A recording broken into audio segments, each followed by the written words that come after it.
They're gonna start off as babies that can fit in the palm of your hand, all the way to being released into the ocean, where they'll interact with humans, modern animals, and each other to see what it would be like if ancient sea monsters still existed today.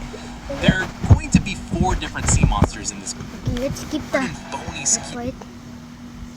Right now, he looks like a tiny Ruskin dragon that I can hold, but he already snaps at anything that moves. But next up, this is a baby Basilosaurus. And yes, the name says lizard, but he's actually an ancient whale. His body is super long and serpentine, almost like a sea snake, but with a whale's head full of sharp teeth. He lived 40 million years ago, and scientists used to think he was a sea reptile because of his weird body shape. Right now, he's this wiggly little noodle swimming around my hand. But next, this is a baby I'm calling Laboon. Now, his real ancient scientific name is Leviathan melvii, a predatory sperm whale that lived roughly 12 million years ago, with teeth up to 36 centimeters long. Unlike modern sperm whales that eat squid, this thing actively hunted and killed other whales. Some scientists believe Leviathan melvii was actually more dangerous than the megalodon. But honestly, I like the name Laboon better. Any One Piece fans out there will know exactly why, so that's what we're going with. From here on, this chunky little guy is Laboon. Right now, he's just a chunky little guy, but those tiny teeth are already sharp enough to draw blood. So far, we have a mythological sea dragon and 2 real extinct animals, but this last one is straight out of mythology. This is a baby Hydra, the legendary multi-headed sea serpent from Greek myths. The legend says if you cut off one head, 2 more grow back, making it nearly impossible to kill. Right now, he only has 3 tiny heads, and they keep bumping into each other, which is honestly adorable. But now that we have all 4 of our ancient sea monsters, I need to build them a proper habitat to live in, where they'll all grow up together. This tank has everything they need: caves, coral, and open water. Let's put them all in and see how they get along.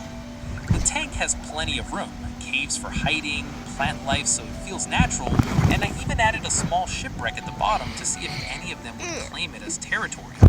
Almost immediately, the Leviathan swam right in and parked himself inside the shipwreck, using his armored body to block the entrance like a living tank. The Basilosaurus started circling the outer edges of the tank, using his long body to patrol the perimeter like a serpent guarding its territory. Laboon went straight to the center and started bodying everyone, bumping the other babies out of his way. He clearly thinks he's the boss even at this size. And the Hydra just floated near the surface, all 3 heads looking in different directions, watching everything. Now it's time to feed them. I'm going to give them 3 rounds of food, starting with raw chunks of fish. Laboon charged straight at the food like a wrecking ball, while the Leviathan crushed the chunks with his massive jaws, making a loud cracking sound. The Basilosaurus coiled around a piece and dragged it away, and the Hydra's 3 heads each grabbed a separate piece and started a tug of war with itself. For the second round, I added some live shrimp, and the hunting styles became very clear. Laboon just straight up rammed into them. The Leviathan waited near his shipwreck and ambushed anything that swam close. The Basilosaurus used his long body to herd shrimp into corners before striking. And the Hydra used its 3 heads to attack from multiple angles at once. It was actually really effective. For the final round, I dropped in some small crabs, and this is where things got interesting. The crabs actually fought back, pinching the babies, but the Leviathan didn't even feel it. His thick, skew-covered hide protected him completely and Laboon became extremely aggressive, ramming the glass whenever I walked by like he wanted out. And the Hydra, now grown to 4 heads, had started snapping at the other creatures. They were getting too big and too dangerous, so I decided to move them to the local aquarium.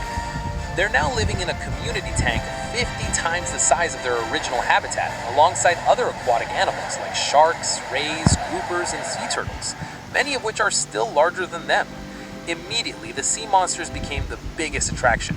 People had never seen anything like the Leviathan with his armored skull, or the Basilosaurus with his serpentine body. Kids were screaming, and adults were pulling out their phones. The aquarium's ticket sales tripled in a week. For the first few weeks, everything was fine. They had plenty of food and space to explore. But as they started to grow much faster than every other animal in the tank, things went sideways. Laboon was the first to cause problems, headbutting the sharks and stealing their food. Then the Leviathan started using his massive jaws to crack open turtle shells, which horrified the visitors. The Basilosaurus wrapped his body around the large grouper and squeezed it like a python. And the Hydra, now with 5 heads, was attacking anything that swam near the surface. The community tank was turning into a war zone, so the aquarium staff decided to separate them. Laboon was moved into the shark tank, the biggest tank in the entire aquarium, filled with bull sharks, tiger sharks, and a massive great white. He was finally among real predators. The Leviathan was given his own armored exhibit with reinforced glass because he kept cracking normal glass with his headbutts. Every day they would drop in objects for him to crush as a live show, watermelons, coconuts, and even old car parts, and the crowd loved watching his crushing jaws destroy everything. He became the aquarium's most popular performer. The Basilosaurus was moved into a long, rectangular tank designed like a river channel so he could swim in long, straight paths, which he seemed to enjoy. He was the most peaceful of the 4, and visitors loved watching his serpentine body glide through the water. And the Hydra, in its dark underground tank, had grown to 25 feet and now had 7 heads. The scientists discovered something terrifying when a handler accidentally cut one of its heads with a feeding pole. The wound healed in minutes, and 2 new heads started budding from the stump. The legend was real. The scientists immediately classified it as the most dangerous creature in the facility and doubled security. But even maximum security can't hold a monster forever, because Laboon was getting restless. His tank had a back wall made of thick glass that looked directly out into the open ocean. He'd been staring at the ocean for weeks, and you could see in his eyes that he wanted out. One night, he rammed the glass at full speed with his army of sharks following behind.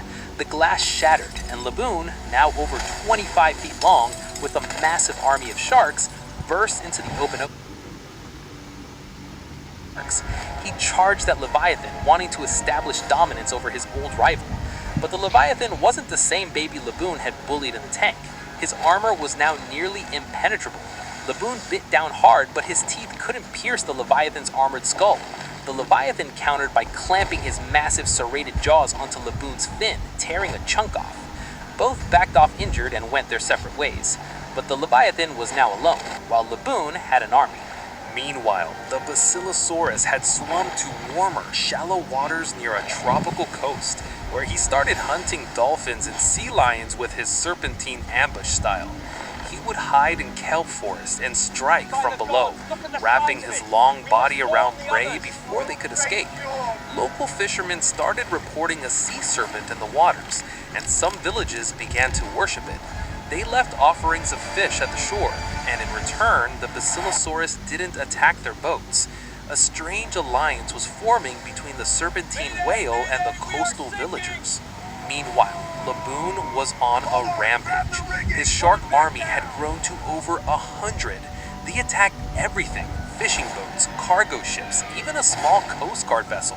Laboon was now over 50 feet long, eating humpback whales and great whites for breakfast. He had become the most dangerous thing in the ocean, destroying the marine ecosystem everywhere he went. And the Leviathan, after being alone for weeks, had found an underwater volcanic vent and settled near it. The heat from the vent seemed to accelerate his growth and thicken his armor. He was now 30 feet long, and his armored skull was dark as obsidian and harder than steel. He became a solitary ambush predator, hiding near the ocean floor and crushing anything that came close. But back at the aquarium, the Hydra situation was getting out of control. The underground containment tank was crumbling. The acid saliva had eaten through 2 walls, and the Hydra now had 9 heads, each one capable of independent thought and movement. One night, it broke through the final wall, flooding the underground facility. And unlike